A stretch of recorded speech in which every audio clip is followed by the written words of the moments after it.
Awesome. Well, good morning, everyone, and welcome. It's kind of interesting because I can't see anyone, but I will go ahead and share my screen and then get started. So thank you all for joining us. Not sure how many people are here, but welcome. And so I just wanted to cover. My name is Brandon Gridiron. I'm the administrator of Equity and Student Services for Visalia Unified School District, and I really want to take everyone through a brief journey of our district and kind of unlocking the power of our data for our district as we worked towards improving equity across our district and scaling up our multi-tier systems of support. And so I've had the privilege of working with the district for 10 years, both as a site administrator, now as a district administrator, and excited to show you kind of what our journey has been like and some of the things that we were able to accomplish in our pursuit of equity.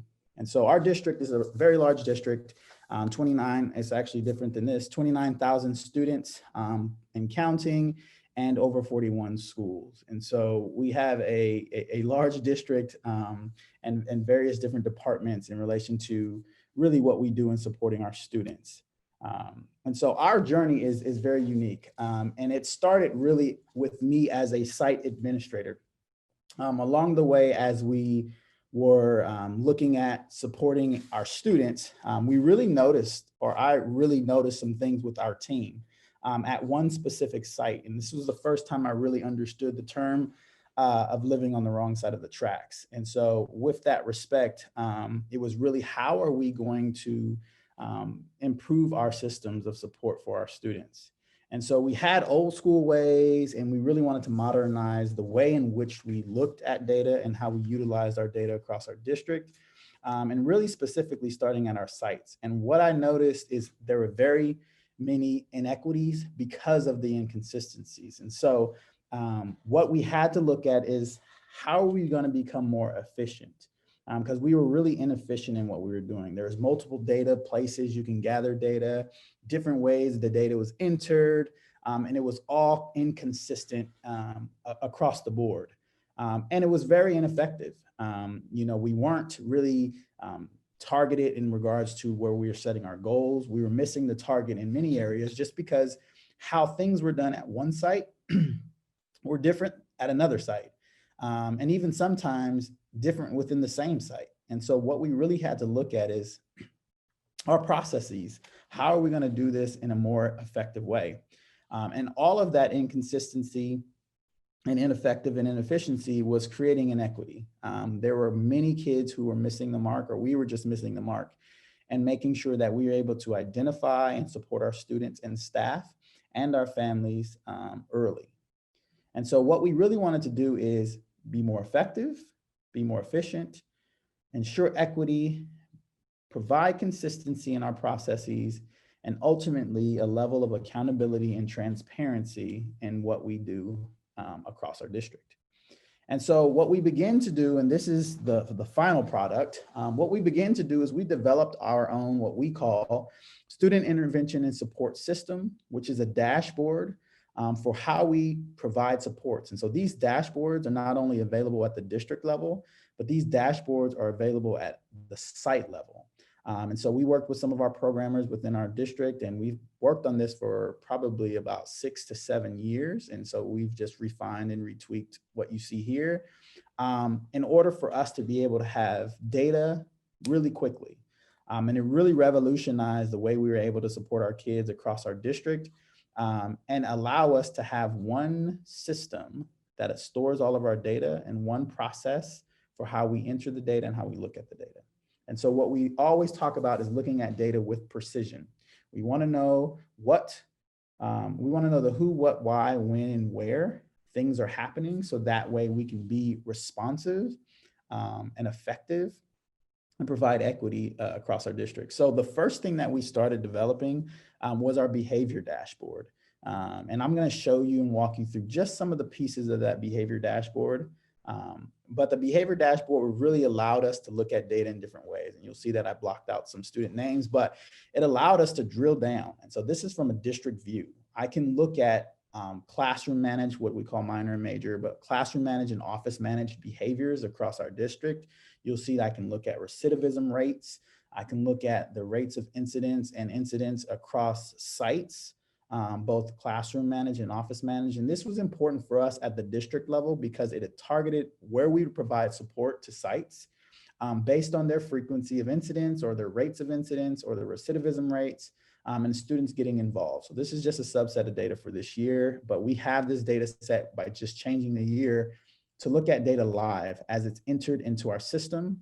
Our site teachers can document directly from our PowerSchool system and enter it directly into PowerSchool, and this data is populated.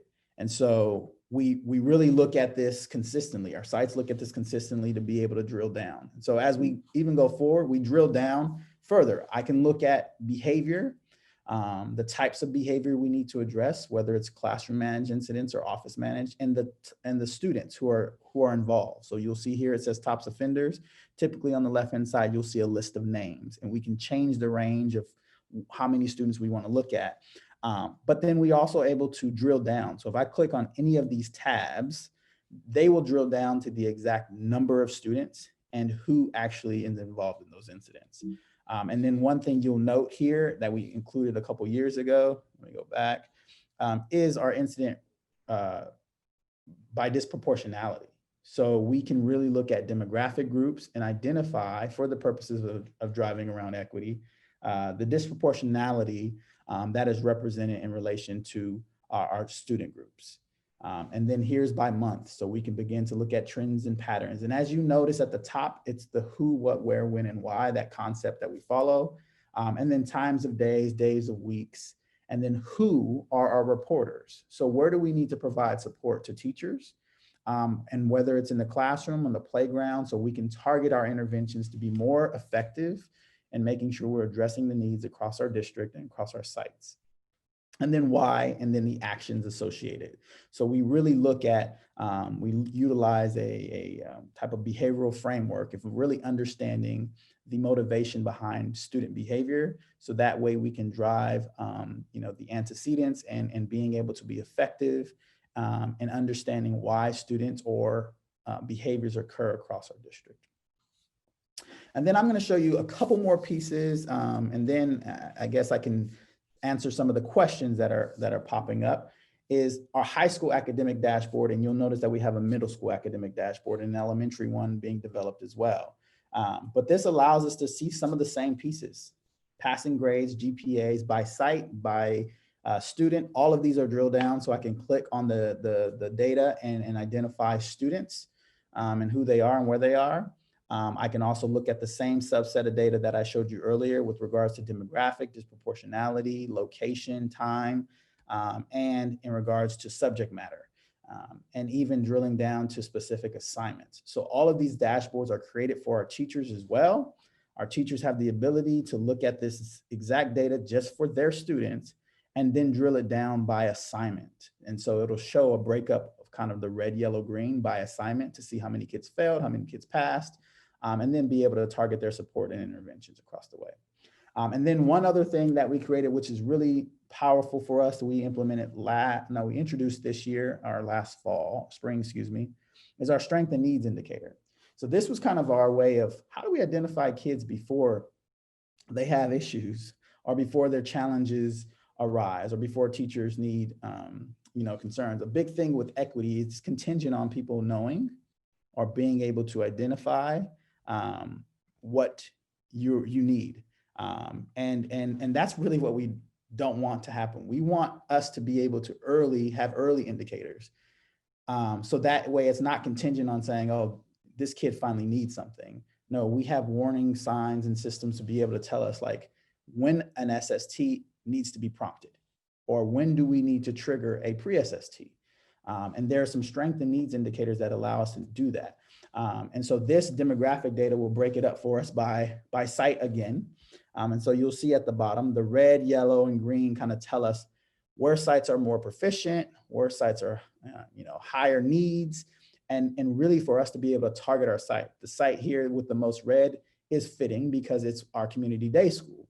And so it's obvious there that we provide more targeted support there, but we can also see the same breakup by student demographic, we're incorporating socioeconomically disadvantaged student groups, but any of these fields, we can click down and see, and it drill down to the exact student. If I were to click on any of these here, it will drill down to the students who are at risk. And typically the student's name is here and the student ID number here, and I can see the site.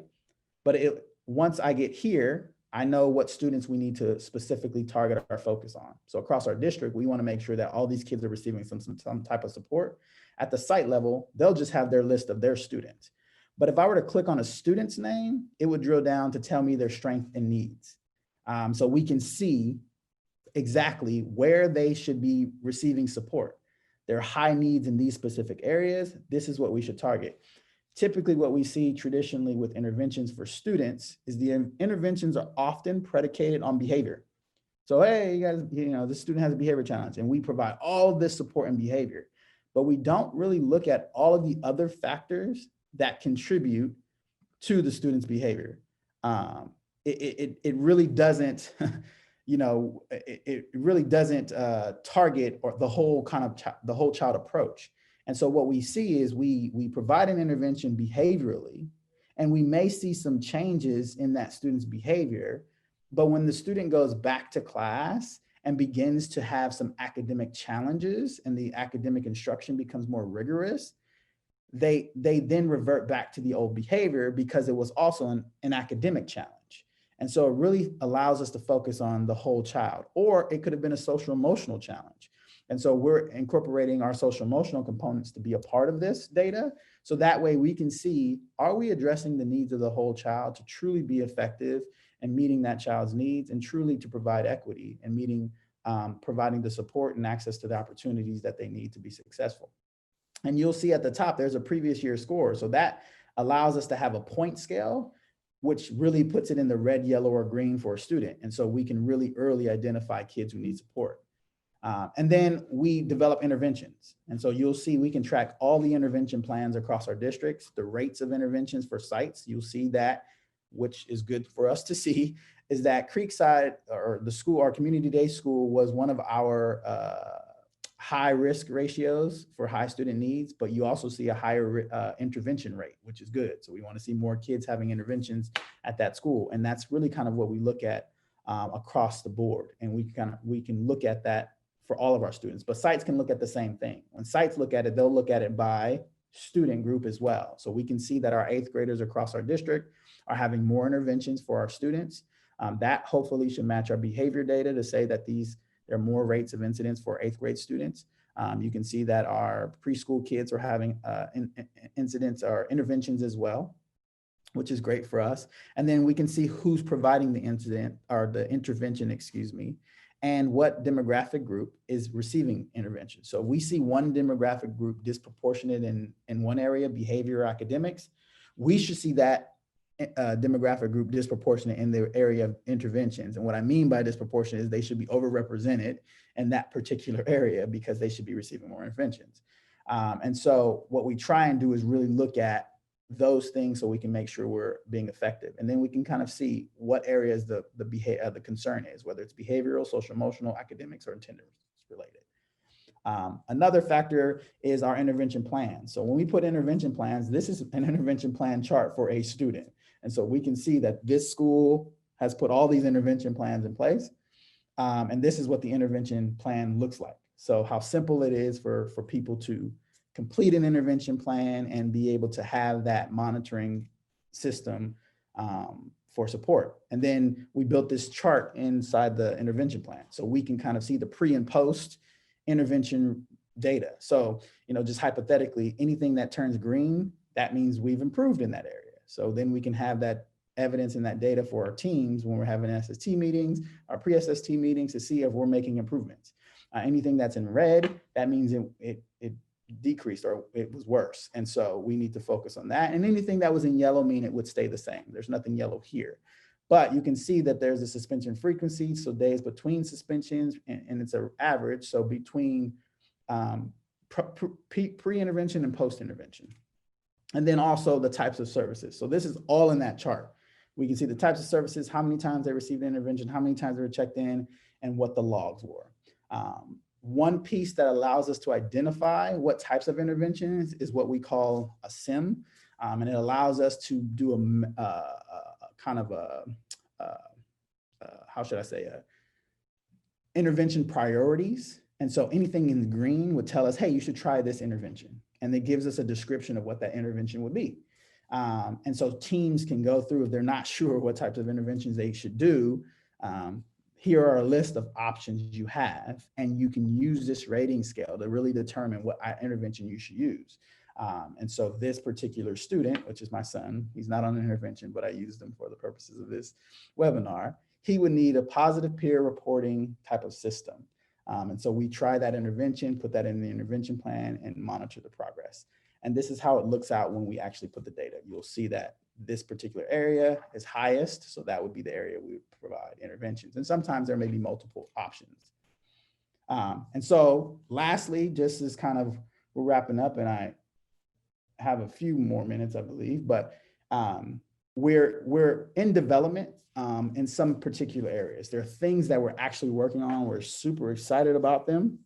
You know, it's always a process, just because I don't oversee this particular department in regards to data. I actually am responsible for a lot of work in this area, but it's not the primary focus, although sometimes I wish it was, just because I enjoy it. There are a lot of different things that we look at working on and creating. And one of those things is a student precision statement. So I showed you all of that data. The ultimate goal is that if a site needed to identify how we support a student, they can click a student precision statement and it will generate this report for them. So you'll see at the bottom, this hypothetical situation for this student is it tells us where we should really focus. And this is what we talk about, the precision statement. You'll see that it's color coded to match where they should be targeting support. And so right now, it would basically tell us that we should be looking at the area of disrespect for the purposes of obtaining peer attention on Tuesdays around 9:30, 10:45. So then we target our support at that time in that particular location to really see if we see a change. Academics is not too much of a challenge other than the one failed course, but we can really kind of see all of the indicators. And when we talked about looking at, we used to use a system called co-vitality, but when we talked about our social emotional indicators, whether it's in the red, the green, or the yellow, which would tell us, hey, we also need to have a focus on the social emotional needs of this child. And so this is something that's in development for our department. And then this one, super excited about, it's actually should be made live pretty soon. It's a risk ratio dashboard. And so this allows us to look at the risk ratios by disproportionality who are overrepresented and underrepresented in specific areas where GPA, incidence, suspension rates, behaviors, consequences, attendance. And so what student demographic group has the highest risk ratio? And what you'll see here is that, oh, they added it, cool. So we have socioeconomically disadvantaged, our students SIP, which is a program that we offer for our students who experience gang involvement. But really, where are the red? Where should we be targeting our support? And how can we drill down and narrow down to see who and what students are involved? And so the nice thing about this dashboard is when I drill down, it kind of gives you a breakup. So if I wanted to change it from one failed class to 2 or 3 failed class, it would change that for us as well. And really kind of allowing us to be able to drill down to the students and be able to identify needs. The other part that's being developed with this is access and opportunity. And so what we're looking at is who has access to certain classes, AVID, leadership, honors, AP, certain activities, who's overrepresented and who's underrepresented. So that way we can target our support in that area. And then ultimately, our goal is to develop an alert system. So we talked about that a little bit earlier, is that equity is often contingent on the student, knowing what I need and advocating for myself, or the parent advocating and knowing what I need, or the teacher knowing when and what I need, and when they should provide the intervention. Ultimately, we should have the teachers do that. But if we can create a system, an alert system within our Power School system that we use to alert a teacher when an SST or pre-SST should be triggered, it'll allow us to be more effective more efficient, and more equitable in the needs.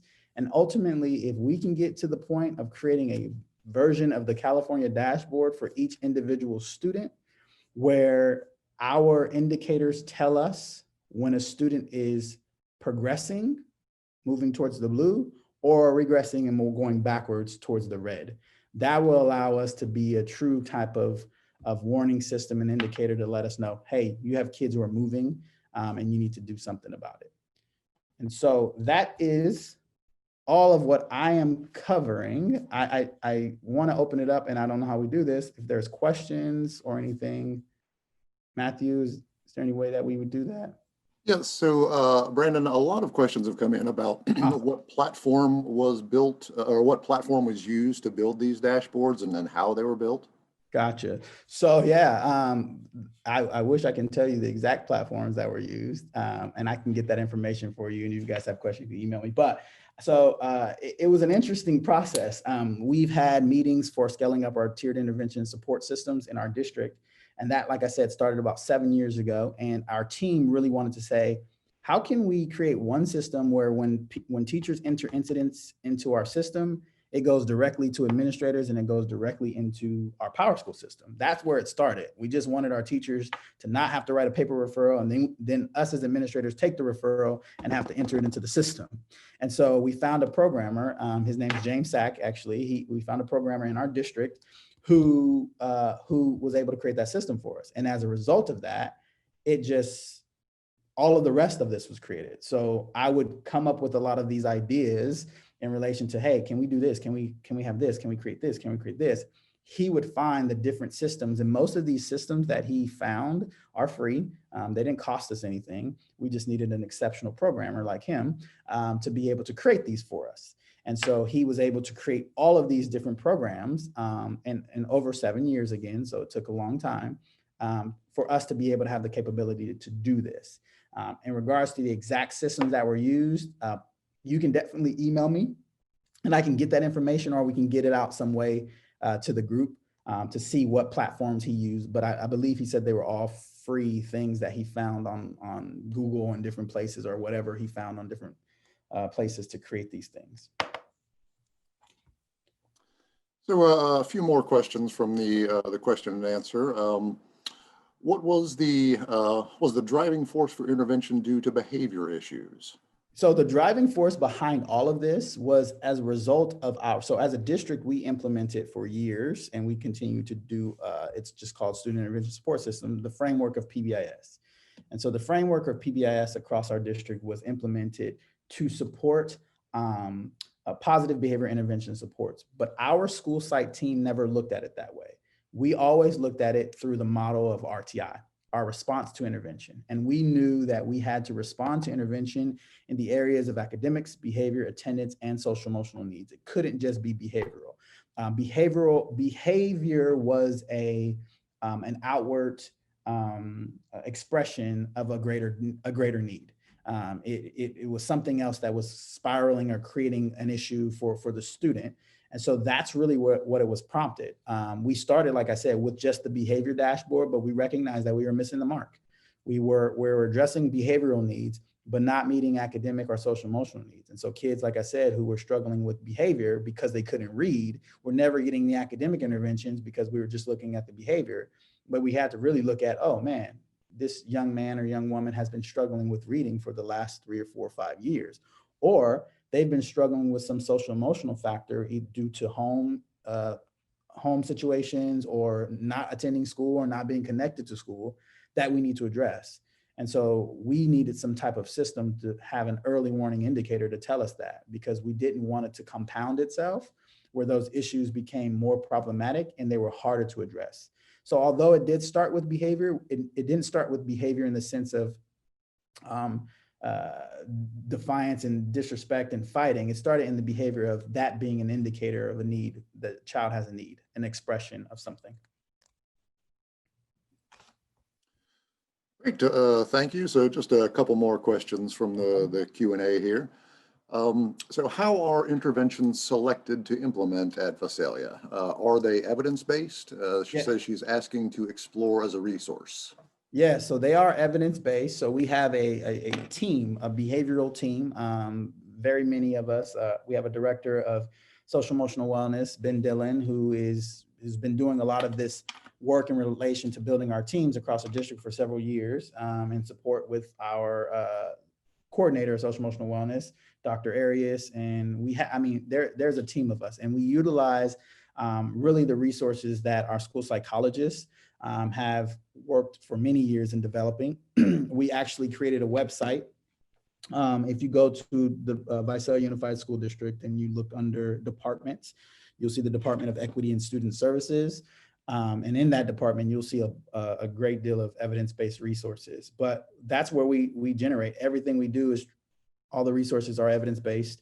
And we really look through, some of the platforms that our district's psychologists use, which is the PENT website, or different resources that we found from trainings that we've attended in regards to evidence-based strategies. But all of those ones on that intervention priorities page that I showed you, where you can select the types of interventions, are generated from that.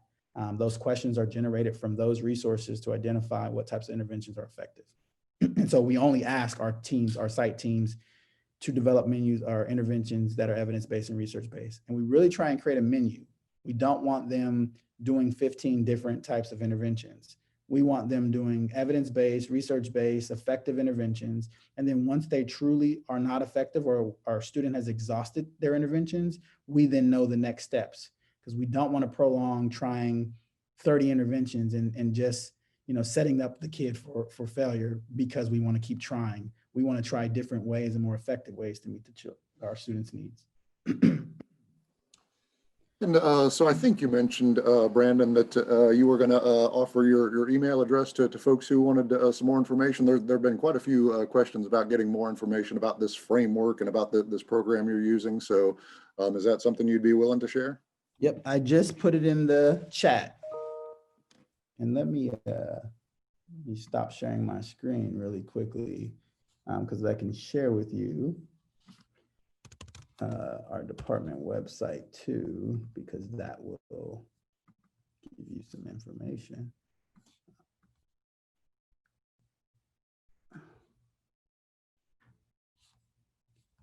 The main thing that I would want you to walk away with all of this is the fact that there is power in data.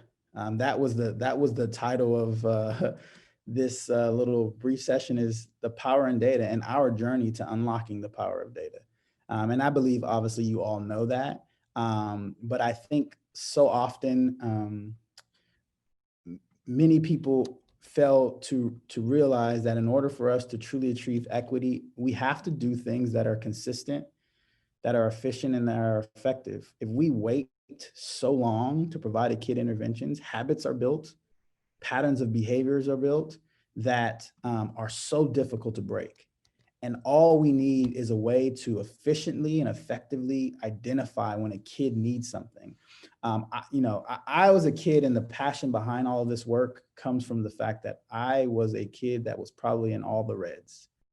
And the fact of the matter is, the access and opportunity that I had, the true equity that I had, was from one individual. And it was from one individual because I was in special education. And when I was in special education, she took an interest in me. I remember my teachers telling me that I couldn't read, and I probably couldn't really read really well. And so my internal thought was that I was not smart. I couldn't read. And when they were able to identify and tap into my potential and my strengths, which you see the strengths and needs indicator, the things that I did well at, it built upon those weaknesses. I was able to gain strength in other areas because they were able to identify the things that I was good at. So when my teachers told me I couldn't read, and I came into school singing Patti LaBelle and Aretha Franklin, and then my special education teacher had me continuing to sing those songs, and then she had me writing down the words of those songs and asking me the meanings of those words and having me read them. And then she got up to 150, which was the indicator for being able to be proficient in reading. The next SST meeting she had with me, or IEP meeting at that point, was, this kid can read. He just can't read the 150 words that you are giving him, but he has 150 other words that he can read. And so I just wonder, I really, really wonder, what would have happened if that would have been the approach in the pre-SST meeting versus me being signed up for an IEP. And so how many kids can we save from needing those individualized education plans? Because I don't believe every kid needs one. I believe every kid needs a teacher who really cares about their education and who's willing to build up their confidence and their self-esteem. But how many kids can we save when we are able to identify them early, provide targeted interventions, supports that are effective, efficient, and equitable, and continue to do that in the most efficient way? So it's a personal thing for me. I'm passionate about it because of my own experiences, but I encourage and implore you all to continue to use that data and unlock the power of it.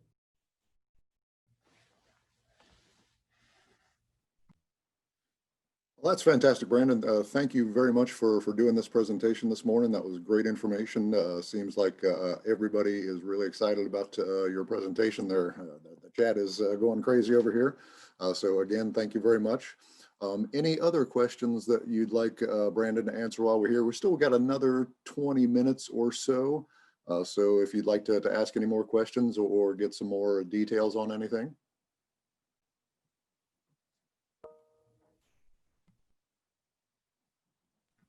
And I'm looking through. And so because we have another, I'm sorry about that, Matthew. I thought it was 10. I'm sorry. So because we have a few more minutes, there's a couple things that I can show you if there are no questions. If you are all sticking around, I can just walk you through the website a little bit. And here's a pretty open-ended question. So throughout this process, what has your district done to strengthen high-quality instruction and support at Tier 1 for each and every student? Yeah, I mean, that is a huge focus is the Tier 1 systems across our district. And let me kind of show you. So with our student intervention support system, here's what we really look at. It's looking at those core principles. I'm going to show you that right now. I'll just take you to this really quickly. So this is our student intervention support systems. And we talk about there are certain things that we need. High quality instruction, which was just indicated, that promote academic and behavioral and social emotional learning, challenging and inclusive curriculum, proactive, positive, clear expectations, and really focused on the community building. So in my department, I often talk to them about relationships, relevance, and rigor. And so what I really want our sites to be able to do is establish positive relationships with kids. You know, that component is extremely important. But when I also talk about relationships, I'm talking about relationships and helping them understand the connection, the relevance to things. And so then when rigor is applied, kids can do anything. When it becomes challenging, they've attached the relationships, they've made the connection to these concepts. They understand the relevance behind why they're doing what they're doing. And then when things become difficult, they can move and push forward. And then another piece that we really are incorporating over the last year is cultural relevance, the cultural proficiency piece. How are we becoming culturally responsive? How are we allowing kids to be who they are, to not assimilate and not us change them, but us to respond to their needs and change the way we teach. Oftentimes we have kids come to us and we want them to be how we want them to be and fit in this box, but we never let their identity really blossom. And I'm thinking about this even as a parent. You know, there's oftentimes that I'm correcting my son on things and I'm just thinking to myself, and my wife has to remind me very often, and she's a therapist, and so she works with children in the behavior world, is that we have to let him be who he is and build upon those strengths. And then over time, he will be able to, you know, have this identity that is not shaped by society or what we expect. And so when you talk about these interventions at Tier 1, it's really having these core principles. So I'll scroll down a little bit. This is what we ask our teams to do.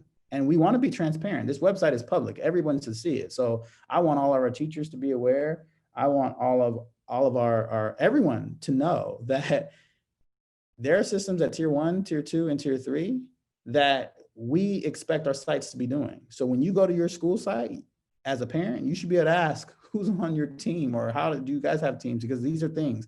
So we want people having teams that comes consistently to look at the tier one practices, academically, behavior, social, emotionally.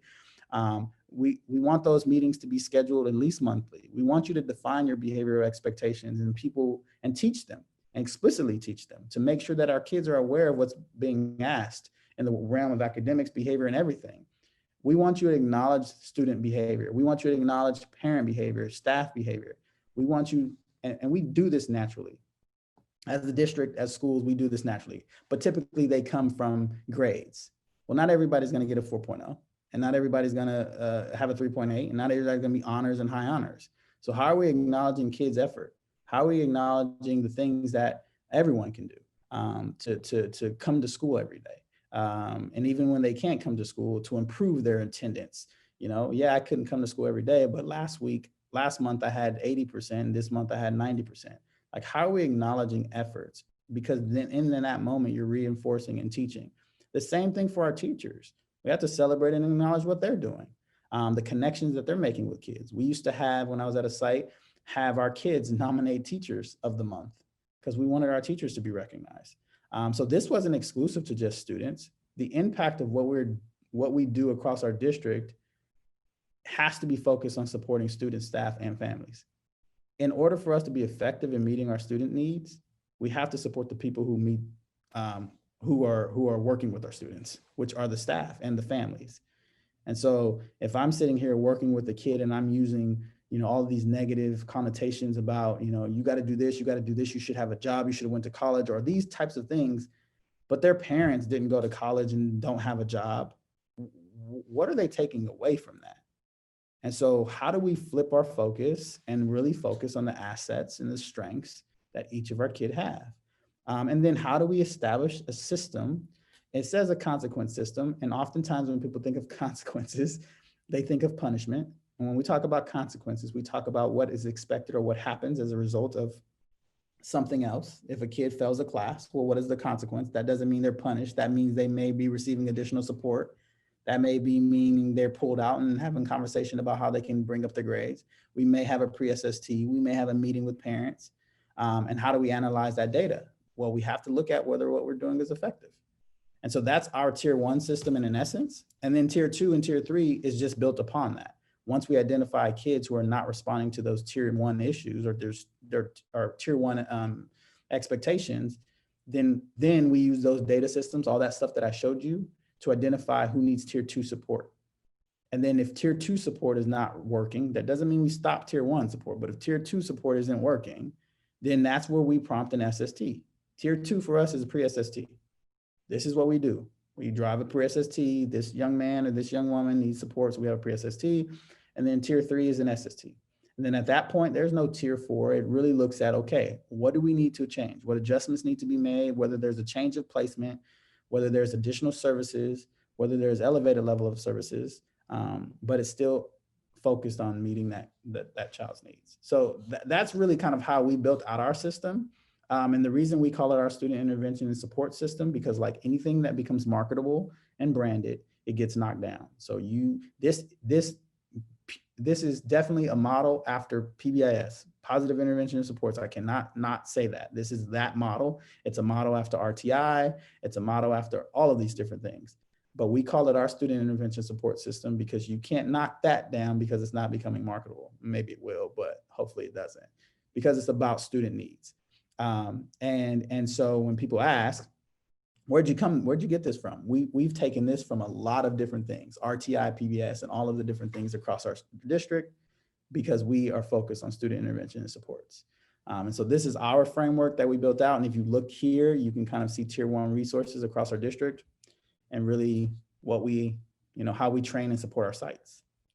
And so these are all tier one strategies. So if you just want to click there, you can see all of the tier one strategies that we've built out over the last few years in relation to prevention and proactive strategies for supporting students specifically with behavior, because we look at behavior as meeting the needs of all students in all areas. I think there's another question. Let me see if I can look at it. Sorry.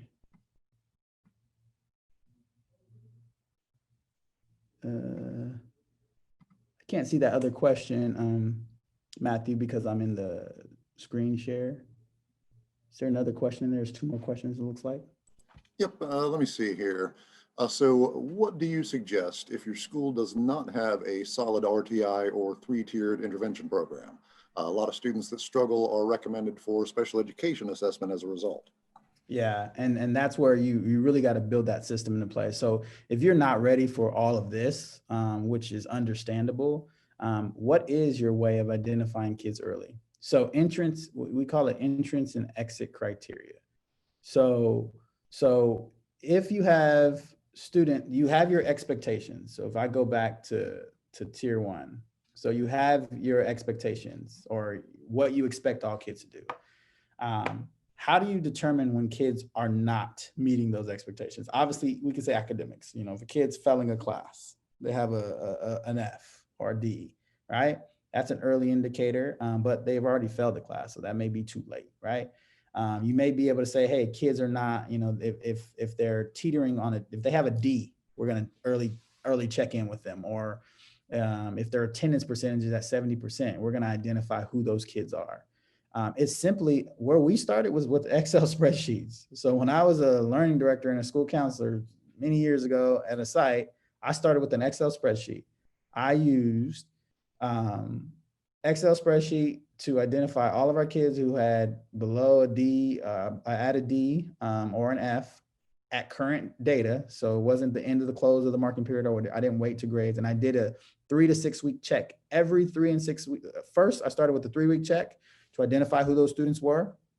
And then we plugged them into our tier 2 interventions. At that time, we had academic lunch lab, after school intervention for academics, and intervention for behavior and social emotional support. And so I would identify who those kids were. I would plug them into those interventions. We would monitor that for 4 to 6 weeks, and that would be our tier 2 system. If that didn't help and we didn't respond, that initially for us triggered an SST. At that point, we didn't do very much pre-SSTs, but that triggered an SST. And at that moment, we would have an SST, and that was when the student became or received tier 3 supports. We would put an individualized education plan or individualized plan in place for support, not an IEP. This was an individualized plan for support. Most oftentimes, or across our district, if it's a behavioral thing, we'll ask sites, before you go to an SST or an IEP, you need to put a behavior plan in place. We wanted behavior support plans in place before they went to IEP. So that way we can make sure we're truly exhausting all our interventions. There's no thing that says you can't put a behavior intervention plan in place at tier 3 for a kid that's individualized, or an academic intervention. So we tried to do everything, and that was before we had all these systems. It was just starting to identify, how are we going to tell when kids need to be moved for tier 2 support? And once we identified that, it was kind of all the rest was created as a result. And then we said, okay, if a kid's not responding in this tier 2 support, when do we move them to tier 3? And all of our interventions were like 4 to 6 weeks. We attempted to try and provide 4 to 6 weeks. And then we even incorporated things like a request for assistance. You see here, it says submit a request for assistance. And so all of our, I don't know if it's here, all of our Power School systems, all of our teachers and students have access to Power School. And so they can click on the RFA, or the request for assistance, and they will be able to ask for support. So it wasn't, we use data to tell us when kids need help, but we also allow parents and teachers and students to request for assistance. And so those are multiple ways in which we try and get kids identified early, because sometimes kids identify themselves. The data didn't identify them because they were doing fine academically. The social emotional screener that we give didn't identify them because they didn't, maybe want to answer the questions that way, or maybe they didn't take the assessment or whatever. So how can they request for assistance that way as well? And so that's where relationships was so important. But yeah, I would encourage you to just start with identifying one set of data. If it's academics, if it's behavior, okay, when does a kid need tier 2? If they have 4 referrals, we're going to give them tier 2 services. If they have 8 referrals, we're going to give them tier 2 services.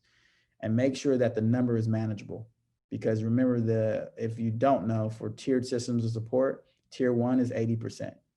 Tier 2 is 15%, and tier 3 is 5%. So meaning your population at 80%, if 80% of your kids are doing what they're expected to do, then your system at tier 1 is good.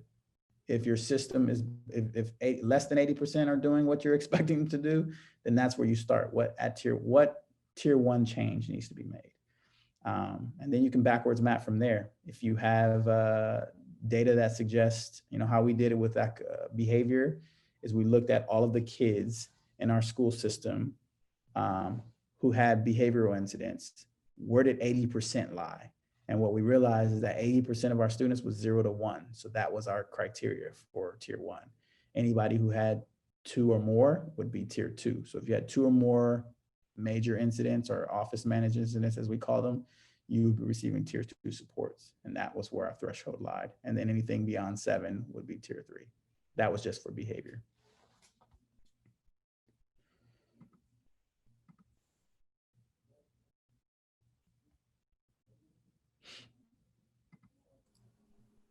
Matthew, I see there's one last question. I think we got 4 minutes. Yep, let's see. So in my district, we have a higher disproportionate rate of referrals and eligibility for an IEP, and it's difficult to reframe school culture away from high sped referral rates. So how did your team gain buy-in from staff in order to implement all these interventions? What additional support and training were provided so staff really felt prepared to do all this? Yeah, it was a mindset shift. Like I said, I was at a site for 7 years, and I would say it took 3 to 4 years for it to really become like a part of who we were and what we do. And so it's not something that you're going to be able to do overnight. I would say start small, but it's helping.